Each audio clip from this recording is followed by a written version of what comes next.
সুপ্রিয় দর্শক, সবাইকে অনেক অনেক শুভেচ্ছা, ভালোবাসা এবং আমন্ত্রণ জানিয়ে শুরু করছি আপনাদের প্রতিদিনের প্রিয় আয়োজন নেক্সাস লেডিস ক্লাব। আয়োজনের পুরো সময় জুড়ে আপনাদের সাথে থাকছি আমি সুবর্ণা নাওয়ালদির।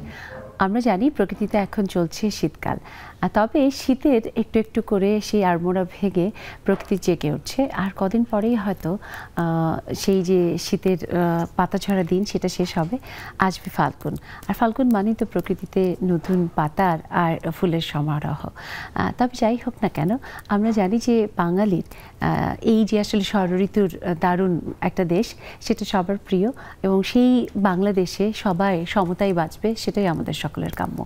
তাই সেই বিষয়টাকে মাথায় রেখে আজ আমরা বিষয় রেখেছি চাই সমতার পৃথিবী। শুধু বাংলাদেশ নয়, পুরো পৃথিবীতে নারী পুরুষ ধনী দরিদ্র সকলে একটা অধিকার নিয়ে বাঁচবে, মানবিক অধিকার যে সে জন্মগতভাবে যা পেয়েছে সেসব নিয়ে বাঁচবে।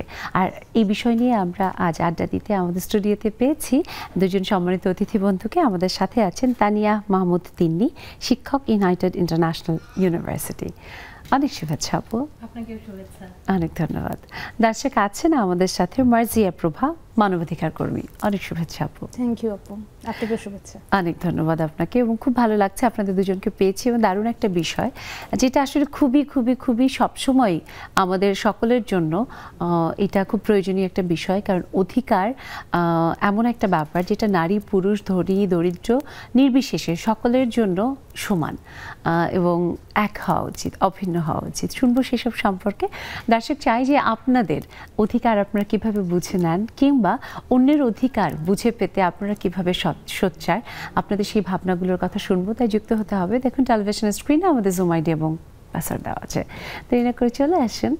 আর আমরা প্রথমেই আমি আসি প্রভাপুর কাছে।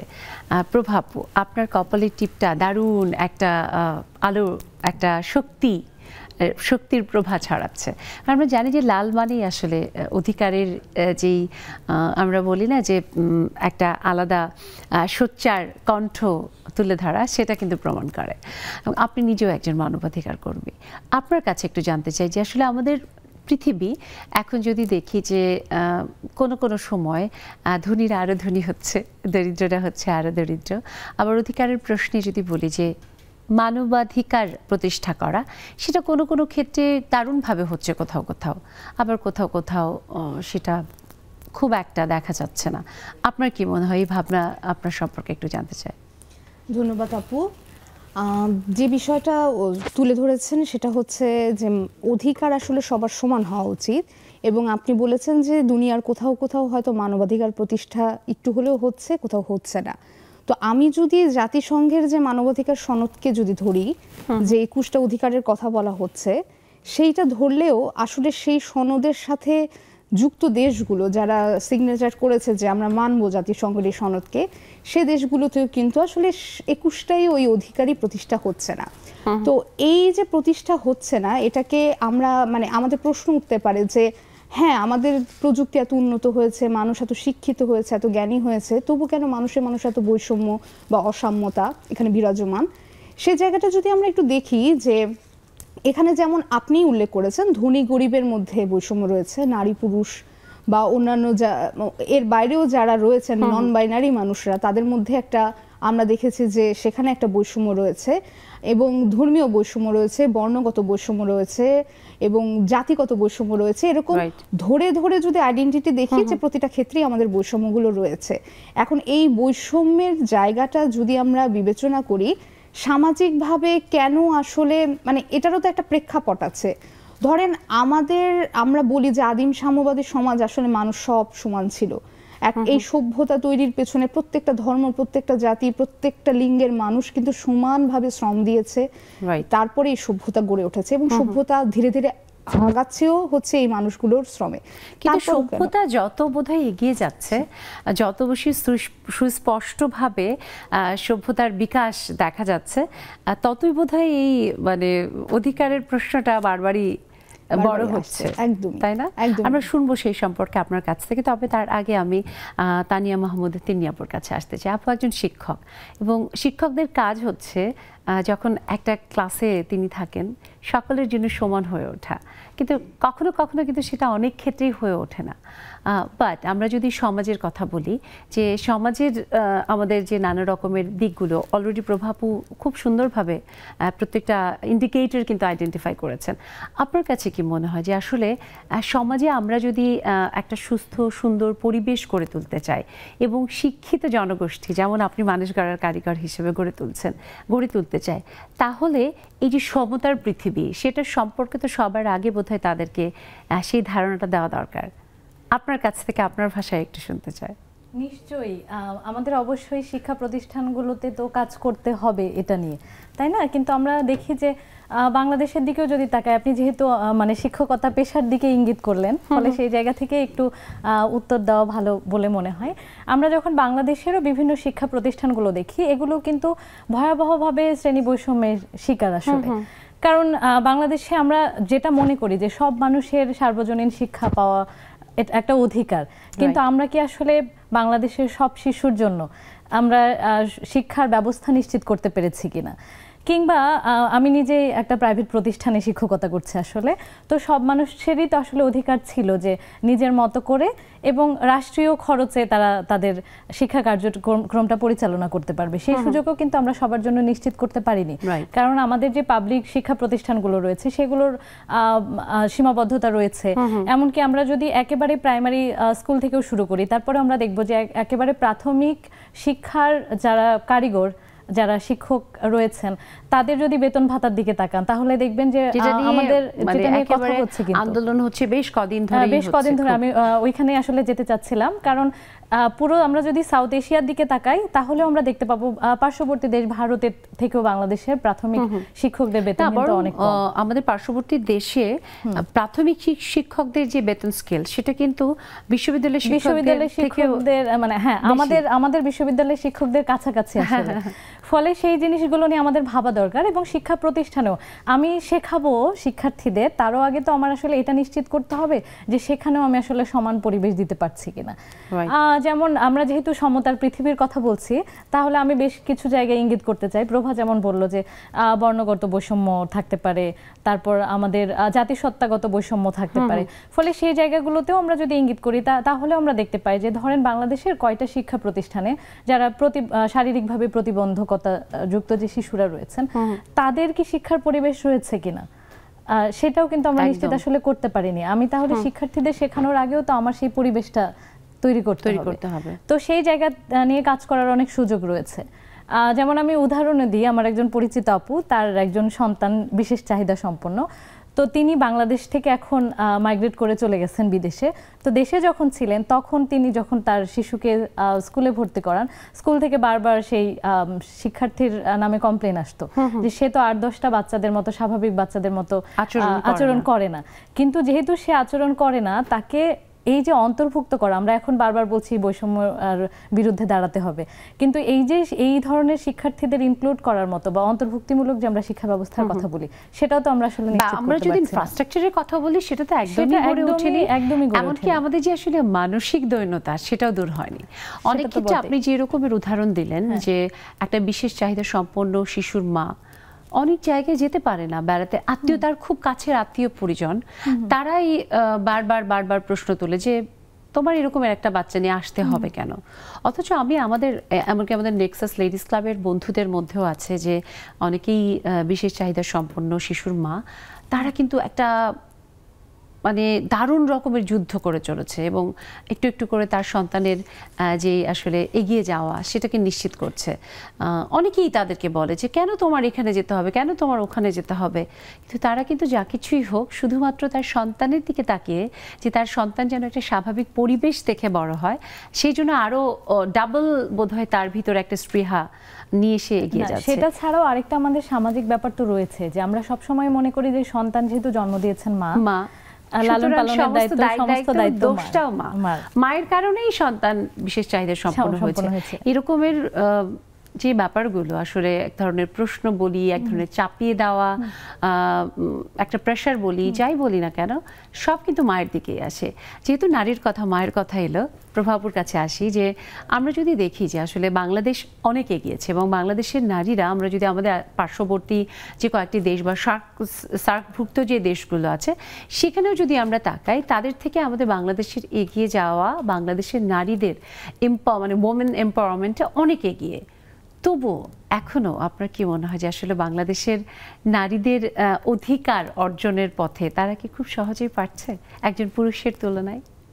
সে জায়গায় প্রচুর বাধা রয়েছে আমার মনে হয়। যেমন আসলে ওমেন এম্পাওয়ারমেন্ট কথাটা নিয়েও আমার কিছু বিশ্লেষণ আছে। আমরা এম্পাওয়ারমেন্ট বলতে আসলে বুঝি যে অর্থনৈতিকভাবে স্বাবলম্বী, যে নারী হচ্ছে একটু প্রশিক্ষণ পেয়ে, সরকারি প্রশিক্ষণ পেয়ে সেলাইয়ের দোকান দিচ্ছে, টেইলারিং করছে, উনি মাসে কিছু টাকা ইনকাম করছে, সেই জায়গাটা আমরা বলে দিচ্ছি যে তিনি তো এম্পাওয়ারমেন্ট। কিন্তু সে যে তার অর্থটা ইনকাম করছে, সেই অর্থ খরচের জায়গাটা নিজে সিদ্ধান্ত নিতে পারছে কিনা, কিংবা তার মতামত তারই পরিবারে গুরুত্ব পাচ্ছে কিনা, তার সন্তান কি কোন একটা স্কুলে ভর্তি বা যে কোনো কিছু, এই সব কিছু বরং ইনফ্যাক্ট সন্তানের বিয়ের ক্ষেত্রেও তো এখনো মারা হচ্ছে, বাবা যেটা পছন্দ করবে সেটাই মেনে নিতে হবে সন্তানকে। এটা যেমন সন্তানের উপরও চাপ, তেমনি মাও যদি সন্তানের পাশে দাঁড়াতে চায় তখন তাকে অনেক তীক্ষ্ণ কথা শুনতে হয়। এই বিষয়গুলো কিন্তু হয়ে আসছে। আমরা এম্পাওয়ারমেন্টকে একটা ইকোনমিক্যাল ইন্ডিকেটরের মধ্যে আবদ্ধ রেখে দিয়েছি, সে জায়গায় সেজন্য হয়তো জেন্ডার ইন্ডেক্সে আমরা অনেক এগিয়ে। কিন্তু আমি বলবো দুনিয়ার এখনো নারীরা, আমাদের যে সমাজ ব্যবস্থা বা রাষ্ট্রীয় ব্যবস্থা, এই জায়গায় হচ্ছে বিভিন্ন ক্ষেত্রে, সামাজিক, রাজনৈতিক এবং আমি বলবো অর্থনীতির ক্ষেত্রেও, আমাদের এই যে যারা কর্পোরেটে খুব বড় চাকরি করে তারাও কি খুব বড় পদে যেতে পারে? গ্লাস সিলিং বলে তো একটা টার্মই আছে, যে সিইও, মানে এখন গুগলের সিইও নারী হয়েছে বলে সেটা খুব ফলাও করে প্রচার হয়েছে। সেটাও আমরা যদি দেখি যে আসলে কত বছর পরে আমেরিকার মতো জায়গাতেও তাদের প্রতিষ্ঠানে কত বছর পরে এরকম একজন নারী সিইও হলো, মানে এটা যখন ফলাও করে তখন আমার মাথায় প্রশ্ন আসে, এটাই তো স্বাভাবিক। আমরা যদি আন্তর্জাতিক যে একটুখানি যদি আমরা তাকাই, যে আন্তর্জাতিকভাবে খ্যাতিসম্পন্ন বিভিন্ন মাল্টিন্যাশনাল কোম্পানি যেগুলো আছে, বহুজাতিক কোম্পানি, সেটার মানে রেশিওতে কজন আসলে নারী সিইও বা ম্যানেজিং ডিরেক্টরের দায়িত্ব পালন করছেন? আরো কথা, যদি নারী উচ্চ পদে উঠে যায় সেটা নিয়েও কিন্তু এক ধরনের বুলি নারীকে সহ্য করতে হয়, যে তার মেধার জন্য সে উঠছে কিন্তু সেটাও দেখা যায় যে সৌন্দর্য বা তার কোনো অনৈতিক সে কোনো কাজ করেছে, না হলে সে এটা পারতো না। তার মানে নারী যদি এগিয়েও যেতে চায় তার সামনে কিন্তু 100টা বাধা, অনেকগুলো বাধা। তো এই কারণে আমার কাছে মনে হয় বেশিরভাগ ক্ষেত্রে কি বাধাগুলো আমাদের খুব কাছের যারা, তাদের কাছ থেকে আসে না, পরিবার, সমাজ, একদম পাশের কলিগ বা বন্ধু, বা ধরেন দীর্ঘদিনের বান্ধবী, মানে এই জিনিসগুলো, এটাই বরং বেশি কষ্টের। মানে আপনি বাইরের শত্রুর সাথে যত যুদ্ধ করতে পারবেন, আপনার খুব কাছের মানুষের সাথে যুদ্ধ করতে পারবেন না। আরো বড় জায়গা হচ্ছে নারী তো তবু আমার কাছে মনে হয় যে এখন তবু ওমেন এম্পাওয়ারমেন্টের কথা বলছে। আমরা যদি নারী পুরুষের বাইরে যদি হিজড়া সম্প্রদায়ের কথা আমরা বলি, মানে এই মানুষগুলো কোথায়? এই মানুষগুলো তো ইনভিজিবল, কিন্তু একজন মানুষ, তাদেরকে তো প্রকৃতি সৃষ্টিকর্তাই তৈরি করেছেন, মানে একদমই, মানে এই জিনিস। এবং আপনি যদি আমাদের সংবিধানের দিকে তাকান আপা, যে সংবিধান রয়েছে সেখানে কিন্তু স্পষ্টভাবে লৈঙ্গিক বৈষম্য করা যাবে না। কিন্তু আমাদের আজকেও এই অফিসে, মানে আমি এভাবেই বলবো, আমার অফিসে, আপনার অফিসে কিংবা তিন্নির অফিসে এখনো কি একজন হিজড়া ব্যক্তিকে হচ্ছে আমরা কোনো পদে দেখি? পদেও দেখি না। শিক্ষার্থী কি আছে কিনা আমি জানি না, শিক্ষার্থী হিসেবে আমরা দেখি না, তারা হারিয়ে যায়। আমিও বিশ্ববিদ্যালয়ে পড়াই, আমাদের বিশ্ববিদ্যালয়ে বেশ অনেকজনই আছে যে যারা তৃতীয় লিঙ্গের, তাদের পড়ার সুযোগ রয়েছে। এবং এখন আমি বলবো যে এটা আমরাও চেষ্টা করি আমাদের শিক্ষার্থীদের মধ্যে। প্রথম দিকে আমি যখন শুরু করেছি আরো 10 বছর আগে শিক্ষকতা, তখন ছিল এরকম যে হাসাহাসি করতো, পাশের বন্ধুটি মুখ টিপে টিপে কথা বলতো, হ্যাঁ একটু আলাদা করে করতো। পরে আমরা কিন্তু চেষ্টা করেছি এই জায়গা থেকে শিক্ষকরা, যে তৃতীয় লিঙ্গের একজন যে শিক্ষার্থী, সেও তার মতো একজন স্বাভাবিক মানুষ, সৃষ্টিকর্তা তাকে যেভাবে তৈরি করেছেন সে সেরকমভাবে বড় হয়েছে। সব থেকে যেটা আমি মনে করি যে এরকম হওয়ার পরেও সমাজের নানা রকমের যে এই যে হাসি তামাশা তাদেরকে নিয়ে হওয়ার পরেও তার মানসিক শক্তিটা সে এতটাই বেশি রাখে বলে যে বিশ্ববিদ্যালয়ের মতো এরকম পর্যায়ে আসতে পেরেছে পড়তে। সো আমি তাদেরকে অ্যাপ্রিসিয়েট করি। আমাদের যারা শিক্ষার্থী তাদেরকে চেষ্টা করেছি যে বোঝাতে যে না, এমন বন্ধুটির পাশে কিন্তু তুমি থাকতে পারলে তুমিও কিন্তু অনেক মহান একটা জায়গায় যেতে পারো। এবং দেখেছি যে এখন আমাদের বিশ্ববিদ্যালয়, আমি শান্তমরিয়াম ইউনিভার্সিটি অফ ক্রিয়েটিভ টেকনোলজিতে আছি, আমাদের এখানে খুব স্বাভাবিক ভাবেই তাদেরকে ট্রিট করছে, একেবারে আলাদাভাবে ওকে নিয়ে হাসাহাসি করা, কোনো রকমের কোনো কষ্ট দেওয়া, এই ব্যাপারগুলো নেই। আমি আপনার কাছে আসবো, তবে তার আগে আমি একটু, যেহেতু তিনি আপনিও আছেন বিশ্ববিদ্যালয়ে, এখন আসলে যদি আমরা তৃতীয় লিঙ্গের কথাই বলি, যে ব্যাপারটি হচ্ছে এরকম যে হ্যাঁ, শিক্ষার ক্ষেত্রে তারা শিক্ষা নিতে আসছে, আপনাদের বিশ্ববিদ্যালয়ে এই ব্যাপারে কিভাবে তাদেরকে ফ্যাসিলিটেট করছে শুনবো। তবে একটা ছোট্ট বিরতির সময় যেহেতু হয়েছে, আমরা বিরতিটা নিয়ে ফিরি। দর্শক, ছোট্ট একটা বিরতিতে যাব, কিন্তু আপনারা কোথাও যাবেন না। আমাদের এই খুব গুরুত্বপূর্ণ আড্ডায় আমরা চাই আপনারাও যুক্ত হবেন। ছোট্ট একটা বিরতির পর নেক্সাস লেডিস ক্লাব।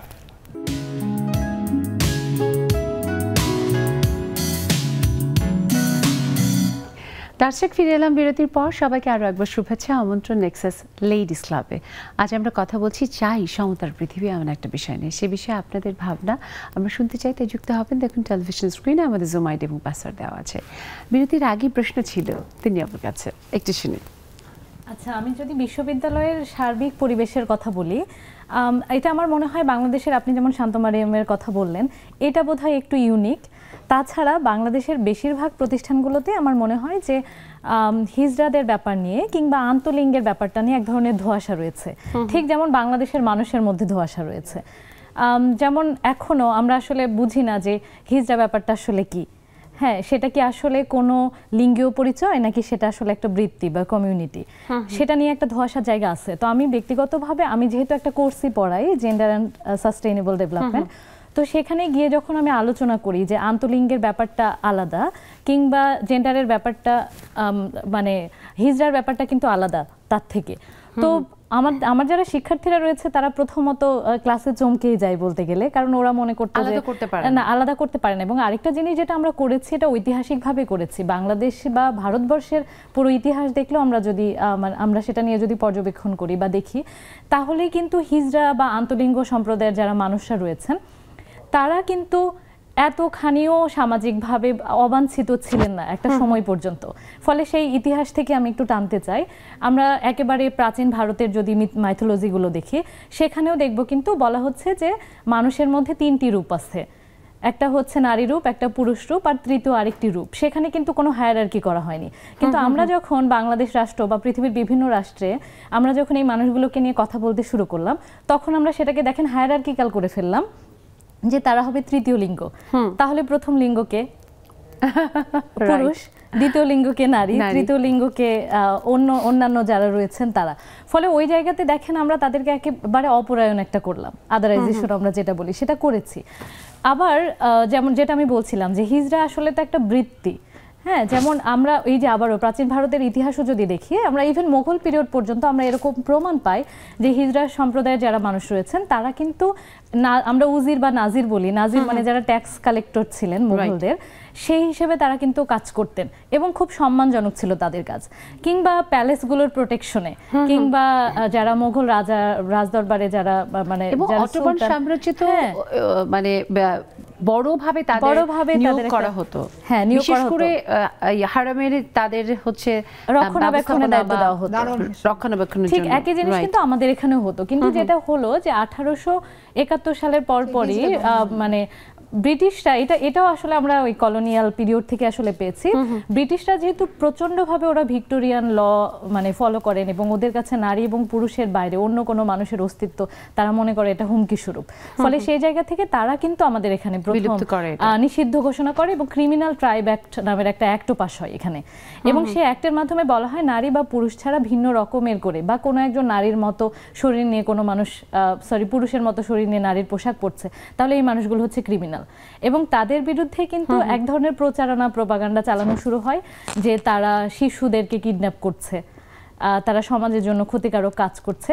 এইভাবে ধীরে ধীরে এই সম্প্রদায়কে হচ্ছে মানুষের ভিতরে ভীতির সঞ্চারটা করে, তৃতীয় লিঙ্গ বলি বা এই রকমের যারা একটু ভিন্ন প্রকৃতি তাদের সম্পর্কে। কিন্তু তার আগ পর্যন্ত আমরা যদি দেখি, আমি একটা ছোট্ট গল্প বলি, খুব মজার একটা গল্প। আমরা রামায়ণের কথা সবাই জানি।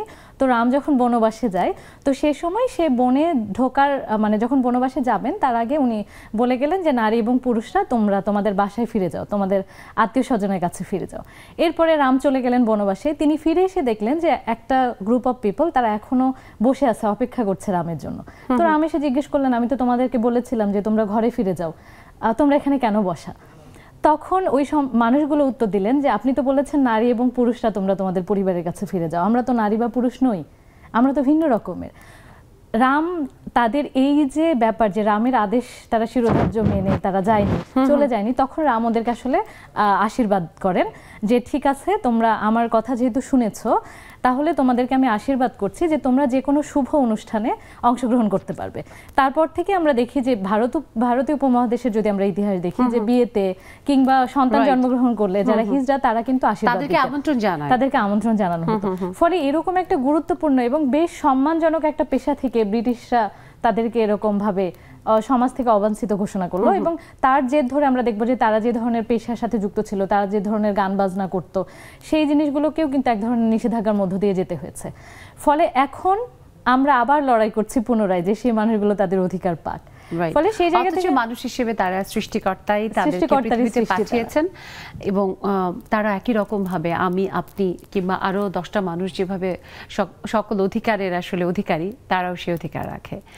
সত্যি খুব ভালো লাগছে জেনে। এবং এই যে প্রামের গল্পটা, এটা কিন্তু একটা রীতিমতো উদাহরণ আসলে যে কিভাবে আমরা মানুষকে সম্মান দিতে পারি, মানুষ হিসেবে আমরা মানুষকে ওই হীনমন্যতার দ্বার থেকে ফিরিয়ে আনতে পারি। কিন্তু আমরা যদি দেখি যে আসলে শুধুমাত্র আমরা তো তৃতীয় লিঙ্গ নিয়ে বেশ অনেকটা শুনলাম, আমরা একটু যদি দেখি যে আসলে সমতার পৃথিবী আমরা বলছি, একই পরিবারে এখন কম বেশি আমরা বোধহয় যদি ঢাকা শহর কেন্দ্রিক একটু চিন্তা করি তাহলে দেখব যে ঢাকা শহরের প্রায় একটা বড় অংশ নারী পুরুষ অর্থাৎ স্বামী স্ত্রী দুজনেই কাজ করেন।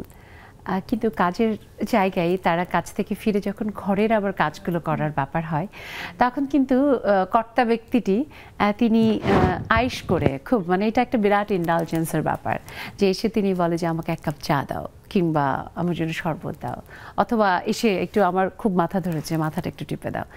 এটা তো একজন নারী পারেন না কোনোভাবে।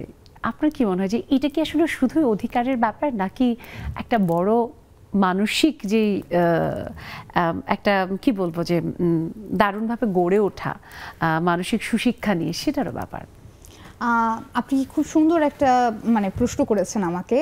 এই প্রসঙ্গে হচ্ছে আমি আমার যিনি গুরু তার নাম আমি বলবো হচ্ছে আমার ফেমিনিস্ট গুরু কমলা ভাসিন, ভারতীয় উপমহাদেশের একজন ফেমিনিস্ট।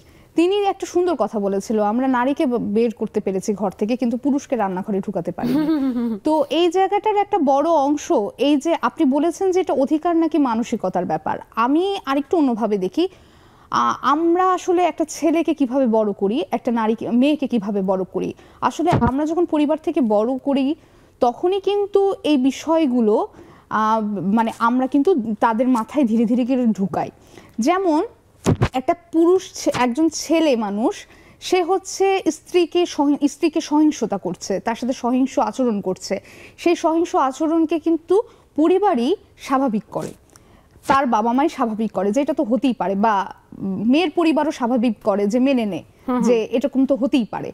তো এই মানুষ কখনো কাজে কর্মে মেজাজ খারাপ হয়ে যেতে পারে, যেমন নারীর মেজাজ খারাপ হয় না, পুরুষের একমাত্র মেজাজ খারাপ হয়। তো এই বিষয়গুলো তো আছে, এগুলো তো ধীরে ধীরে যে মানসিকভাবে বা সামাজিককরণের মধ্যেই একটু একটু করে ইন্টিগ্রেট।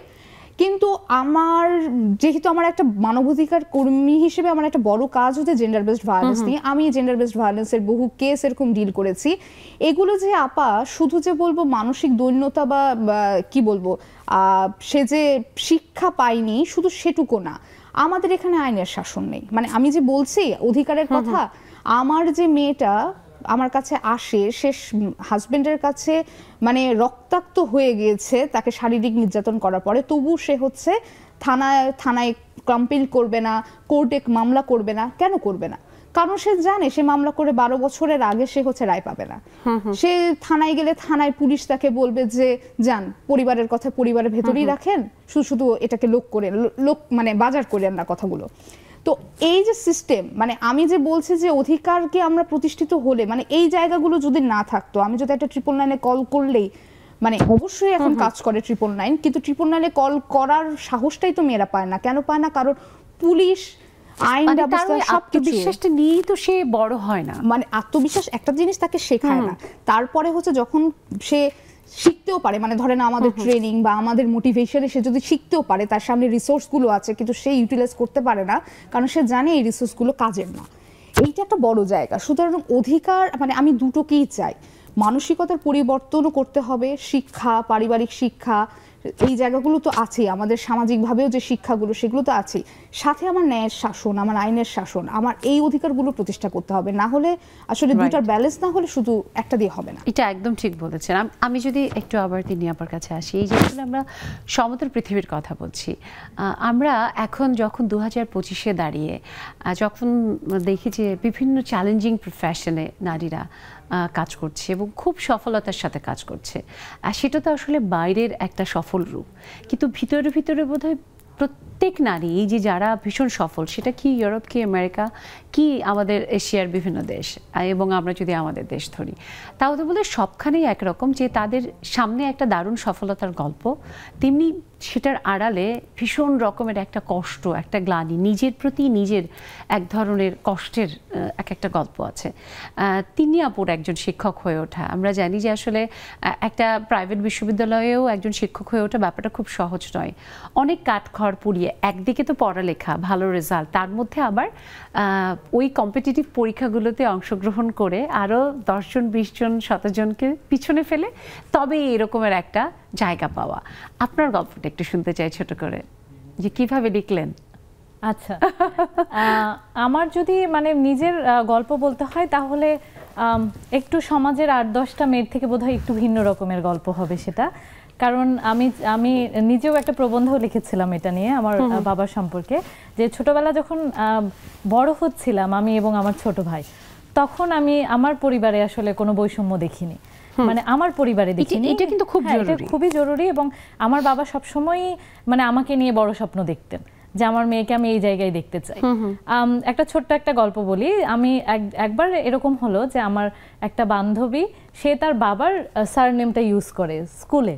তো আমি আমার বাড়িতে গিয়ে বললাম যে বাবা, আমার এই বান্ধবী তার বাবার সারনেম ইউজ করছে, আমি যদি আপনারটা ব্যবহার করি তাহলে কেমন হয়? তখন আমার বাবা বললেন যে তুমি কেন অন্যের পরিচয়ে পরিচিত হতে যাচ্ছ? তুমি তো তোমার নিজের পরিচয়ে পরিচিত হবে। আমি হয়তো ভবিষ্যতে কখনো শুনতে পারবো যে আমি তানিয়া মাহমুদা তিন্নির বাবা, আমি আজিজের, তোমাকে এটা পরিচয় পরিচিত হতে হবে না যে আমি আজিজের মেয়ে। তো এই যে ছোটবেলায় আমার বাবা আমার মাথার মধ্যে এটা ঢুকিয়ে দিলেন, তখন এটা একটা বিরাট আত্মবিশ্বাসের। এবং আরেকটা জিনিস, জেন্ডার রোলের যে ব্যাপারটা আমার বাড়িতে আমি ভীষণভাবে এটা ভাঙতেই দেখেছি। যেমন দেখা যেত যে সেই জায়গাগুলো আসলে আপনাদের পরিবারে কিভাবে, আপনি যেভাবে বললেন। একটা ছোট্ট বিরতির সময় হয়েছে, আবার ফিরি। দর্শক, যাচ্ছি আবার ছোট্ট একটা বিরতিতে, আপনারা কোথাও যাবেন না, ফিরবো এক্ষুনি নেক্সাস লেডিস ক্লাবে।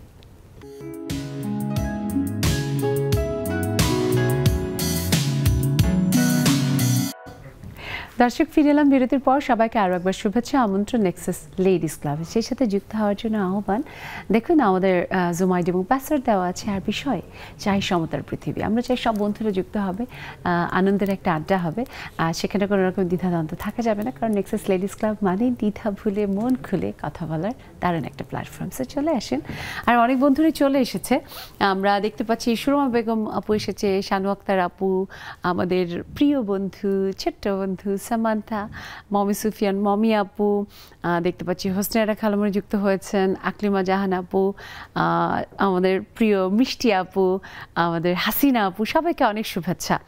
আমি প্রথমেই একটু আকলিমা জাহান আপুর কাছে আসি। আপা, আমরা বলছি যে চাই সমতার পৃথিবী, এই চাওয়ার সাথে আপনার চাওয়ার মানে যেটা জানতে চাই যে আপনিও চান কিনা যে একটা সমতার পৃথিবী হবে, যেখানে ধনী দরিদ্র নারী পুরুষ সকলে এক হবে ভাবনায়, চিন্তায়, কাজে, কর্মে। অবশ্যই এটা আমাদের সকলেরই চাওয়া। আচ্ছা, আমি প্রথমে সবাইকে শুভেচ্ছা জানাই, শুভ সন্ধ্যা। আর আজকের বিষয়টা অসাধারণ, কারণ আমরা সাম্যতার সাথেই সবাই এগিয়ে যাব। কারণ আমাদের সমাজে বাস করতে হলে কোনো বিভেদ রাখা যাবে না। যদি বিভেদ থাকে, সমাজে ছোট বড়, পুরুষ মহিলা, বা নারী পুরুষ এদের মধ্যে কোনো মানে সাম্যতা থাকতে হবে, কারণ সবাই সমান। আমি বিশেষ করে নারী পুরুষের কথাটাই বলি, নারী পুরুষের মধ্যে সম্মান থাকতে হবে, একে অপরকে সম্মান জানাতে হবে। আমাদের সমাজে দীর্ঘদিন যাবৎ যেটা চলে আসছে, আমাদের মানে নারীদের কোনো পরামর্শ কিন্তু নেওয়া হয় না। কিন্তু মনে করেন যে মহিলা কি বলবে, এটা তো পারবে না, কিন্তু এটা ঠিক না। মহিলাদের তাদের কাছেও একটা পরামর্শ, সংসারে যে কোনো একটা বিষয়ে, খুঁটিনাটি বিষয়ে কোনো একটা বিষয়ে ডিসিশন নিতে গেলে মহিলাদের পরামর্শ নিতে হবে। একদম দারুণ বলেছেন আপা, অনেক ধন্যবাদ আকলিমা জাহান আপাকে। আমি একটু শুনতে চাই শানু আক্তার আপুর কাছে, যে শানু আক্তার আপু, তোমাদের পরিবারে নারীদের সম্মানের জায়গাটা, যে কোনো বিষয়ে সিদ্ধান্ত গ্রহণের ক্ষেত্রে তাদের মতামত, সেটা কতখানি গ্রাহ্য করা হয় বা সেটাকে প্রাধান্য দেওয়া হয়? আসসালামু আলাইকুম, শুভ সন্ধ্যা। কেমন আছেন সবাই? ভালো আছি আপু।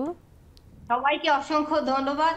আমাগো সংসারে বিশেষ সুমন ভাই যা বলে তার কথাই প্রথম কথা, তার কথাই শেষ কথা, মানে সেই সব সিদ্ধান্ত নেয়। কিন্তু আমার মানে মজার বিষয় হচ্ছে, আমার জীবনে একটা সিদ্ধান্তই নিছি, সেটা হলো নেক্সাসে। আর নেক্সাসে যে বসি, এছাড়া আমার জীবনে কোনো শখ মানে নিজের বলতে কিছু ছিল না। নিজের বলতে কোনোদিন মানে নিজের জন্য কিছুই না, মানে জামা কাপড় মনে চাইলে কিনে দেবে, না মনে চাইলে নাই, ঘুরতে নিয়ে যাইতে মনে চাইলে নেবে, না চাইলে নাই, খাইতে দিলে দেবে, না মনে চাইলে, এরকম একটা ব্যাপার ছিল। কিন্তু একটা সিদ্ধান্তই আমি মানে জোরালো ভাবে নিছি, আর সেই একটা সিদ্ধান্তই আমি প্রত্যেকদিন এই যে বসতে আছি, এটাই আমার জীবনে। শুনেও ভীষণ ভালো লাগছে শানু আক্তার আপু, অনেক ধন্যবাদ। এবং এটা বলতে হয় যে তাহলে নেক্সাস লেডিস ক্লাব বোধহয় ওই মুভমেন্টটা শুরু করতে পেরেছে সত্যিকার অর্থে, যে নারীরা সিদ্ধান্ত নিয়ে এখানে যুক্ত হতে পারে। ঠিক তাই, আমাদের এরকম অসংখ্য বন্ধু আছে, 50,000-এর বেশি নারী বন্ধুর এক দারুণ প্ল্যাটফর্ম নেক্সাস লেডিস ক্লাব, যেখানে অনেক কিছুই প্রথমবারের মতো হয়েছে, যেখানে অনেক নারীরই এমন হয়েছে যে নিজের কথা বলবে প্রাণ খুলে, প্রথমবারের মতো হয়েছে। সে গল্প আরও অনেক অনেক অনেক হবে, সে প্রত্যাশায় আমরা করি। সেটার জন্য অবশ্যই আপনাদেরকে যুক্ত হতে হবে। খুব সহজ, ফেসবুকে গিয়ে নেক্সাস লেডিস ক্লাব সার্চ করে জয়েন বাটনে ক্লিক করলেই আপনিও হয়ে যেতে পারেন একজন সম্মানিত সদস্য নেক্সাস লেডিস ক্লাব ফেসবুক গ্রুপে। অপেক্ষায় রইলাম। একদম সুযোগটা ছাড়তে চাই না যে বন্ধুদেরকে আরও বেশি জানানোর জন্য। খুব ভালো লাগলো শানু আপুর কথাটা শুনে। আমরা একটু সামান্তার কথা শুনি, যে সামান্তা শারীরিকভাবে একটু বিশেষ চাহিদা সম্পন্ন একজন মানুষ। অনেক ক্ষেত্রেই সামান্তার স্ট্রাগল এটার কারণে স্কুল কলেজে পড়ার ক্ষেত্রে অনেক বেশি ছিল। একটু ছোট করে শুনবো সামান্তা, যে তারপরেও তোমার এই যে আসলে এগিয়ে যাওয়া, পথ চলা। আপু আসলে আমার যে স্কুল ছিল, স্কুল সবাই খুব ভালো ছিল, পরে কলেজেও তাই। আসলে কলেজে যখন আমি উঠেছি তখনই আমি ফিল করেছি যে আমি সবার মতোই। আমাকে প্রত্যেকটা টিচার ফিল করেছে যে আমি সবার মতো, আমাকে প্রত্যেকটা স্টুডেন্ট ফিল করেছে আমি তাদের ফ্রেন্ড। আমি স্কুল লাইফে এই ফিলটা পাই নাই যে আমি সবার ফ্রেন্ড, আমার সাথে কেউ বসতেও না স্কুল লাইফে। কিন্তু কলেজে সবাই আমার সাথে এত সুন্দর ব্যবহার করছে, আমি পুরোই মনে করি, আমার পরে আর মনে হয়নি যে আমি সবার থেকে আলাদা, আমি মনে করছি আমি সবার মতো। কলেজে আমার কোনো অসুবিধাই হয় নাই, মানে সবাই নিয়ে সামান্তা, তুমি সবার থেকে আলাদা তো নয়, বরং তুমি সবার থেকে অনেক বেশি শক্তিশালী মানসিকভাবে। অন্য যে কোনো 10 জন মানুষের থেকে তুমি মানসিকভাবে ভীষণ শক্তিশালী। ও এত দারুণ লেখে, এবং ওর কবিতা, ওর বিভিন্ন বিষয় নিয়ে, আমাদের যে বিষয়গুলো নিয়ে ও আমাদের ফেসবুকে পোস্ট করে, দারুণ সব লেখা। তুমি এগিয়ে যাও এবং তুমি বারবার প্রমাণ করো, আরও সামনে প্রমাণ করবে যে হ্যাঁ তুমি অসাধারণ। ঠিক তাই, আমাদের সবার দোয়ার ভালোবাসা তোমার জন্য। একটু মিষ্টি আপুর কাছে শুনি, মিষ্টি আপুর মিষ্টি মিষ্টি কণ্ঠে, যে যুগে যুগে কবি সাহিত্যিকরা বলেছেন যে নারী পুরুষ সবার উপরে হচ্ছে মানুষ, তাই না? সো সেই আসলে ভাবনাগুলো আমাদের সাধারণ মানুষের ভাবনায় কেন ঠিকঠাক আসলে 100 ভাগ প্রভাব ফেলতে পারে না মিষ্টি আপু? আমরা কেন কখনো কখনো নারীরা নারীর বাইরে বের হতে পারি না, আবার পুরুষরা এতটাই পুরুষালী যে নারীকে গণ্যই করে না? ধন্যবাদ আপু। সুবর্ণা আপু, নারী পুরুষের সমতা আমরা সারা জীবন চাইলেও মনে হয় না কোনোদিন পাবো। কিন্তু আপু শোনা কি যাচ্ছে কথা? শুনতে পাচ্ছি আপু, খুবই বলিষ্ঠ। কিন্তু আমরা চাইবো কি, আমি কিন্তু চাই না নারী পুরুষ সমান হোক, আমি চাই আমরা প্রত্যেকে অপরকে, আমরা নারী পুরুষ সবাই সবাইকে রেসপেক্ট করবো, সম্মান করব। আর এই যে বিভেদ দ্বন্দ্ব, যার যার যোগ্যতা অনুযায়ী আমরা সারা জীবন যুদ্ধ করে যাব, যাতে এই চিন্তাটাই না আসে নারী পুরুষের সমতা, কোনো একদিন জানি নারীরা পুরুষদের উপরে জয় হতে পারে। আর মেয়েরা জয়ী আজকাল অলরেডি হয়ে গেছে, কিন্তু এই যে দ্বন্দ্ব সারা জীবন থাকবে। আর আমি মনে করি এটা মনে করা আমার কাছে ইনফেরিয়রিটি। আমি আমার হাজবেন্ড আমরা চিন্তাধারা যদি সমান হয় অবশ্যই একসাথে সমানভাবে চলতে পারবো। আশা করি ধীরে ধীরে সবাই একসাথে সমানভাবে চলবো, একে অপরকে রেসপেক্ট। আমরা সেই স্বপ্নটাই তো আসলে দেখি। মিষ্টি আপু অনেক ধন্যবাদ। আপুর কথা সূত্র ধরে আমার একটি বিষয় মাথায় ঘুরছে। আমরা কোভিড পরবর্তী সময়ে কিছুদিন এরকম দেখেছি যে ফেসবুক এবং রাস্তাঘাটেও এরকম দু একজন যারা কাইন্ড অফ অ্যাক্টিভিস্ট ফেমিনিস্ট, তাদের চিন্তাই এরকম যে নারী পুরুষের সমতা মানে একটা পুরুষ যখন একটা স্যান্ডো গেঞ্জি পরে যেখানে খুশি যেতে পারে, সে কেন পারবে না? নারী পুরুষ যদি একটা সিগারেট খেতে পারে, মাঠে ঘাটে যে কোনো জায়গায় মলত্যাগ করতে পারে, তাহলে সে কেন না? অনেকের মাথায় বা ভাবনায় এই রকমের ব্যাপারগুলো আসে যে নারী পুরুষের সমতা মানে আসলে এই জৈবিক যে ব্যাপারগুলো, কিছু জৈবিক এবং কিছু একদমই যেটাকে এক্সটার্নাল ফ্যাক্টরস বলে, সেগুলোকে আপনার কি মনে হয় আপু, এই ব্যাপারে যদি আপনি একটু পরিষ্কার করেন? Thank you. এই প্রশ্নটা আপনি না বললেও আমি ভাবছিলাম একটু বলতে। সমতার জায়গাটা আমরা যেটা ভাবি যে সবকিছু সমান সমান, আসলে দেখেন আমি প্রথমে যে কথাটা বলি, যে উদাহরণগুলো আপনি দিলেন, স্যান্ডো গেঞ্জি বা মলত্যাগ করা প্রকাশ্যে, এটা কোনো ভালো কাজও না, মানে এটা কেউ করতে চাওয়াটাও না, পুরুষ করলেও সেটা ভালো কাজ না, পরিবেশের জন্য ক্ষতিকর। আর আমি জানি না কোন ফেমিনিস্টরা এটা বলে, কিন্তু একটা জায়গায় হচ্ছে সমতা যেটা বলতে হয়, সামাজিক, রাজনৈতিক এবং অর্থনৈতিক জায়গায় সমান অধিকার পাচ্ছি, এখানে কিন্তু অধিকারের প্রশ্নটাই মূলত যে সমান পাচ্ছি কিনা, সমান এবং ন্যায্যভাবে পাচ্ছি কিনা। তো আমরা এই জন্য এখন জেন্ডার ইকুয়ালিটির বদলে আমরা একসাথে বলি জেন্ডার ইকুয়ালিটি অ্যান্ড ইকুইটি। আমি একটু উদাহরণ দিয়ে বোঝাই।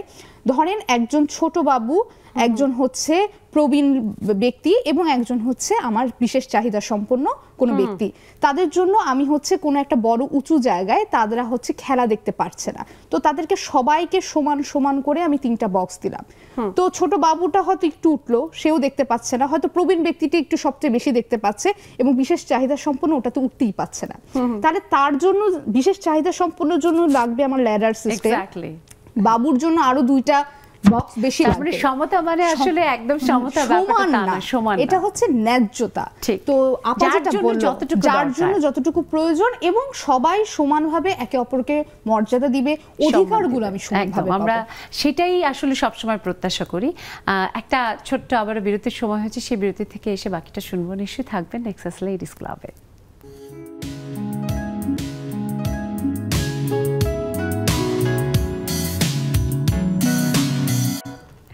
দর্শক, ফিরে এলাম বিরতির পর। সবাইকে আবার শুভেচ্ছা, আমন্ত্রণ নেক্সাস লেডিস ক্লাবে। এবং আজকের মতো এটা শেষ বিরতি।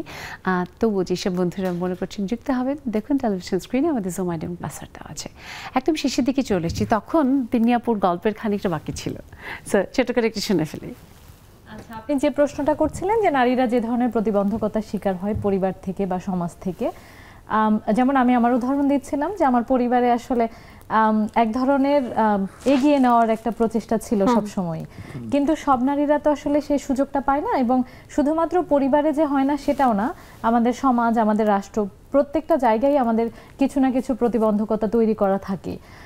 যেমন ছোট একটা উদাহরণ, আমরা বিজ্ঞাপনের ফাঁকে আমরা আলাপ করছিলাম, এগুলো নিয়ে দেওয়া যেতে পারে একটা উদাহরণ। যেমন করোনার সময় আমরা অনেকগুলো, আমি যেহেতু বিশ্ববিদ্যালয়ে পড়াই ফলে সেটার কথাই বলি, অনেকগুলো প্রাইভেট বিশ্ববিদ্যালয় যখন চাকরি থেকে ছাঁটাই করা হচ্ছিল, করোনায় যেহেতু তারা বেতন দিতে পারছেন না, তারা কিন্তু নারী যারা কর্মচারী বা শিক্ষক রয়েছেন তাদেরকে ছাঁটাই করা শুরু করেছিল। আমাদের ক্ষেত্রে যে তারা ব্রেড আর্নার না ফ্যামিলির, এইটাই মূল চিন্তা ভাবনা, যে আমরা যেহেতু জেন্ডার রোলটা ভাগ করে দিই, ফলে আমাদের চিন্তা ভাবনাই থাকে নারীরা বোধহয় পরিবারের তেমন কোনো তার দায় দায়িত্ব নাই, তার চাকরিটা মানে খুব জরুরি না। তো এই জিনিসটা তৈরি হয়, ফলে এই ধরনের প্রতিবন্ধকতা আছে। কিংবা করোনায় আমি নিজে একটা কাজ করেছিলাম, একটা গবেষণা কাজ, সেটা একেবারে বিশ্ববিদ্যালয় পর্যায়ে শিক্ষকদেরকে নিয়ে। তো সেখানে আমরা দেখলাম যে করোনার সময় যেহেতু আমরা হোম অফিস করছিলাম, বাসায় বসে সবাই আমাদের লেকচারগুলো দিচ্ছিলাম অথবা বিভিন্ন মিটিং আয়োজন করছিলাম। তো সেক্ষেত্রেও আমি একটা ছোট্ট উদাহরণ দিয়ে, যেহেতু আমাদের সময় কম, আমার একজন ওয়ান অফ দ্য রেসপন্ডেন্ট তিনি বলছিলেন যে তিনিও ইউনিভার্সিটি শিক্ষক, তার হাজব্যান্ডও ইউনিভার্সিটি শিক্ষক, কিন্তু তার হাজব্যান্ড যখন ক্লাস নেন তখন ঘরের দরজাটা বন্ধ করা থাকতো, তাকে কেউ বিরক্ত করতে পারবে না। কিন্তু তিনি যখন ক্লাস নেন তখন তার হয়তো 5:30 বা 6টায় ক্লাস, তার পরিবারের সদস্যদের জন্য একেবারে সন্ধ্যার নাস্তা তৈরি করে দিয়ে তার ক্লাসে বসতে হয়। এবং তিনি টিচার ছিলেন কম্পিউটার সায়েন্স অ্যান্ড ইঞ্জিনিয়ারিং, ফলে তার একটা প্রস্তুতির ব্যাপার রয়েছে, সেটা দেওয়া হতো না। এবং পরিবার থেকে মনে করা হতো যে বাড়িতেই তো বসে আছে, ওর তো কোনো কাজ করছে না। আপু, আপনার কথাটা শুনে আমি বারবার হাসছি এই কারণে যে একই রকমের ব্যাপার আমারও গেছে। আমি একদম অনস্ক্রিন বলছি যে আমার বড় মানুষটি হচ্ছে ব্যাংকার, তো তার কাজ হোম অফিস ছিল, তার নির্দিষ্ট ধরনের কাজ, কিন্তু তার ওই কাজ করার জন্য কিন্তু আমার 5 বার অন্তত তাকে চা বানিয়ে দিতে হতো। আমার ওই ক্লাস আমার দায়িত্ব এবং আমার পরিবারের বাদবাকি সকলের খাবার দাবার সমস্ত কিছু, এবং যেটাকে বলে যে ঘরবাড়ি গোছগাছ করা, পরিষ্কার পরিচ্ছন্ন সমস্ত কিছু করার মধ্যে। সো ব্যাপারটা বোধহয় সবখানে একই রকম, তাই না? একদম শেষের দিকে চলে এসেছি। আপুর কাছে একটু ছোট করে জানতে চাই যে আসলে যত যাই বলি না কেন, আমাদের এই যে আসলে সমতার কথা যেটা আমরা বলছি, আপনি একটু আগে বললেন যে সমতা মানে এরকম না যে ইকুয়াল একটা প্লেট আমরা সাজিয়ে দিলাম, যার জন্য যতটুকু তার জন্য ততটুকু করা।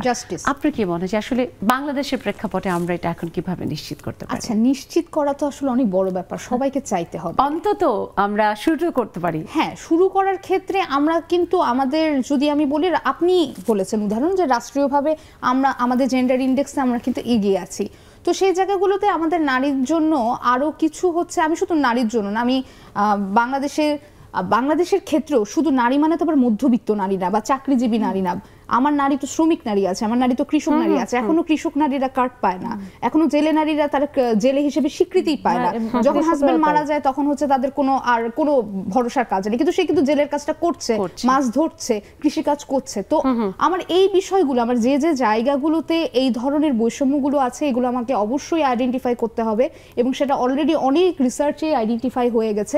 আমার এখন দরকার আসলে যে সংস্কারের কথা বলা হচ্ছে বারবার, সেই সংস্কারটা আমার করা জরুরি। এবং আমার মনে হয় যে সেটা শুরুটা আমাদের ছোট থেকে করলে পরিবার থেকে করতে হবে।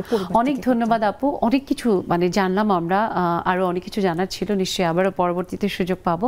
আর আমাদের বন্ধুরা যারা যুক্ত হয়েছেন পরে দেখছি যে জাফরিন খুকুমনি আপু, রীতা পোদ্দার আপু যুক্ত হয়েছেন, সবাইকে শুভেচ্ছা। আর আজকে একদম শেষে চলে এসে শুনতে পারলাম না বলে দুঃখ প্রকাশ করছি, নিশ্চয়ই কাল শুনবো নতুন একটা বিষয় নিয়ে। সবাই ভালো থাকবেন আপু, আরো একবার অনেক ধন্যবাদ, কৃতজ্ঞতা। দর্শক সবাইকে আরো একবার অনেক শুভেচ্ছা, এবং নেক্সাস টেলিভিশনের সব আয়োজন দেখার আমন্ত্রণ জানিয়ে এখানেই ইতি টানছি। ভালো থাকবেন সবাই।